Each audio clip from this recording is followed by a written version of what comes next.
எடுத்துட்டேன்.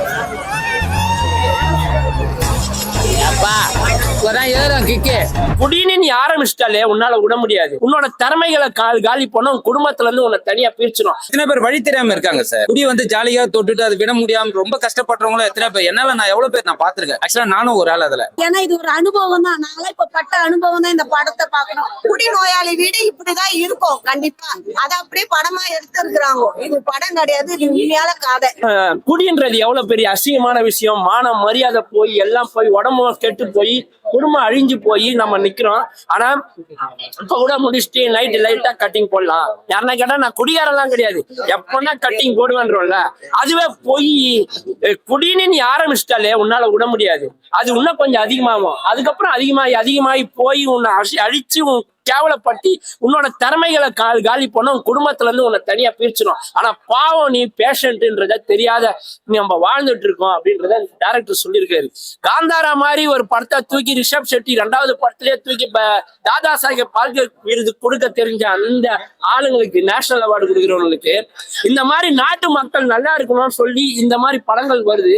தமிழ் படம் ஜெய் பீம், ஷார்பட்டா அந்த மாதிரி படங்களுக்கு கூட அங்கீகரிக்க மாட்டீங்க. இந்த மாதிரி படங்களை கூப்பிட்டு அங்கீகரிங்க, இல்ல வரி விலக்கு பண்ணுங்க. மக்கள் எல்லாம் நல்லா இருப்பாங்க. நம்ம வீதி தோறும் வந்து நம்ம டாஸ்மாக் கடை இருக்குன்றதோட இந்த படத்தை பார்த்தா எங்கன்னா ஒரு மூலையில குடிக்கணும்ன்ற எண்ணம் ஆரம்பிச்சுக்கிறதே தப்புன்றத புரிஞ்சுக்கிட்டா குடிய கட்டுப்படுத்திடலாம், டி அடிஷன் சென்டர் போய் திருந்திடலாம் அப்படின்னு தோன்றப்ப ஆட்டோமேட்டிக்கா அவங்களே ஒயின் ஷாப்பை மூட ஆரம்பிப்பாங்க. கவர்மெண்ட் இந்த படத்தை பரிசீலனை பண்ணி எதுனா ஒரு வரி விலக்கோ இல்ல இந்த மாதிரி டைரக்டர்களுக்கு ஒரு அவார்டோ கொடுத்தா நம்ம நாடும் நாட்டு மக்களும் இளைஞர்களும் கலைஞர்களும் நல்லா இருப்பாங்க. படம் வந்து ஃபேமிலியோட பார்க்க வேண்டிய படம் சார் இது. அதாவது இந்த குடி வந்து ஸ்டார்டிங்ல வந்து ஜாலிக்காகவும் ஏதோ உடம்பு வேலை செஞ்சுட்டு வரவங்க உடம்பு வலிக்காகவும் அவங்க வந்து ஸ்டார்டிங்ல தொட்டுடுறாங்க. ப்ளஸ் அதுக்கப்புறம் அந்த குடி வந்து வளர்ச்சி அடையும் போது அவங்க கஷ்டப்படுறது, அந்த ஃபேமிலி கஷ்டப்படுறது, பசங்களோட படிப்பு ப்ளஸ் பசங்களோட எல்லாமே ரொம்ப பாதிப்பாகுதுங்க. பாதிப்பாயிட்டு கடைசியில் அவனால விட முடியுன்ற கஷ்டத்துல வந்துட்டு லாஸ்ட்ல அந்த கதையை வந்து கரெக்டா எடுத்துன்னு போயிருக்காரு. லாஸ்ட்ல அதை விட முடியாத கண்டிஷன்ல வந்துட்டு அது வந்து ஒரு தீர்வு, அது கரெக்டா அந்த சொல்யூஷன் சொல்றாருங்க.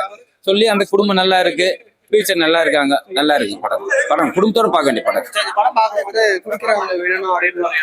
சார். கண்டிப்பா சார். எத்தனை பேர் வழி தெரியாம இருக்காங்க சார். குடி வந்து ஜாலியா தொட்டுட்டு அது விட முடியாம ரொம்ப கஷ்டப்படுறவங்களும் எத்தனை பேர். என்னால நான் எவ்வளவு பேர் நான் பாத்திருக்கேன். ஆக்சுவலா நானும் ஒரு ஆள் அதுல. அதே மாதிரி தாங்க இந்த படத்தோட இது தாங்க கதையும் என்னோட கதை தாங்க. நல்லா இருக்கு படம். நானே ஒரு ட்ரிங்க் அடிக்ட் தான். ஒரு 10 இயர்ஸா குடிச்சிட்டு டீலிங் சென்டர்ல இருந்துட்டு அதுக்கப்புறம் தான் வந்து ஒரு 3 வருஷமா குடிக்காம இருக்கேன். சரி, நம்மளை பத்தின ஒரு ட்ரெய்லர் மாதிரி இருந்துச்சு அந்த படம் பார்க்கும்போது. அதுக்காக நல்லா இருந்துச்சு. இந்த விஷயம் உங்களுக்கு ரொம்ப பிடிச்சிருந்தது? அந்த டீடிக்ஷன் சென்டர்ல இருக்கிற அந்த விஷயம் ரொம்ப கரெக்டா.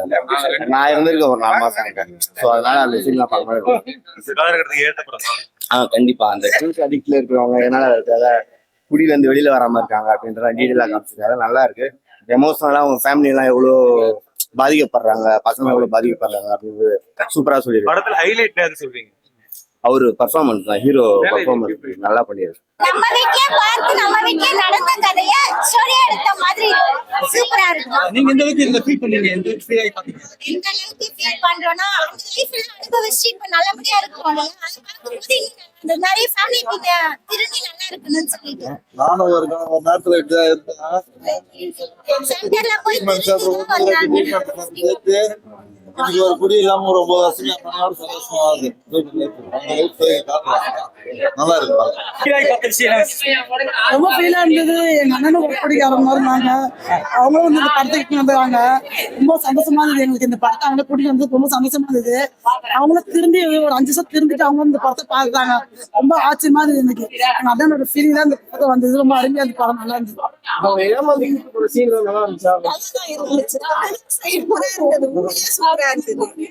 ஏன்னா அவங்கள போன் சொல்ல போக மாட்டாங்க. அப்படி சொன்னா தானே போவாங்க. அவங்க திருந்தணும்ன்றதுக்காக தானே அந்த வழி தேடுறாங்க. ஒரு வைஃப் எதுவும் யோசிக்காம ஒரு விஷயம் பண்ண மாட்டாங்க. ஏன்னா தன்னோட ஹஸ்பண்ட் நல்லா இருக்கணும், அவர் வந்த பிறகு நம்ம குழந்தைங்க நம்ம ரொம்ப சந்தோஷமா இருக்கணும் தான் அந்த மாதிரி பண்றாங்களே தவிர அவர் நல்லா இருக்க கூடாதுன்னு அனுப்புறது. அதனால நல்லது. படம் சூப்பரா இருக்கு. ஒவ்வொரு சீனும் வந்து மனசு ரீதியா பாதிக்கிற மாதிரி சொல்லிடுறாங்க. அதுதான் ஒரு சீன்ல வந்து ஒரு கட்டிங் போல நம்ம யோசித்தா கூட அடுத்த சீன் வரும்போது நம்ம குடியே கூடாதுடா, பணத்தை விட்டு வெளியே வரும்போது வந்து அது மாதிரி ஒரு எண்ணம் வருது. அது மாதிரி இந்த வாழ்க்கை வந்து மனைவி பிள்ளைகள் மட்டும் தான் நம்ம வாழணும், நம்ம வந்து குடியை விட்டுணுன்ற மாதிரி சொல்லியிருக்கு. யாரெல்லாம் குடிக்கிறாங்களோ அவங்களாம் வந்து இந்த படத்தை பார்த்துட்டு வெளியே வரும்போது கண்டிப்பா குடியை விட்டுருவாங்க. உங்களுக்கு எந்த அளவுக்கு பர்சனலா ஃபீல் ஆச்சு? எனக்கு வந்து பயங்கரமா ஃபீல் ஆச்சு. எனக்கு அந்த குழந்தை வந்து பட்டாசுக்கு வந்து எழுங்கும், இவர் வந்து குச்சிட்டு வந்து போயில வருவாரு.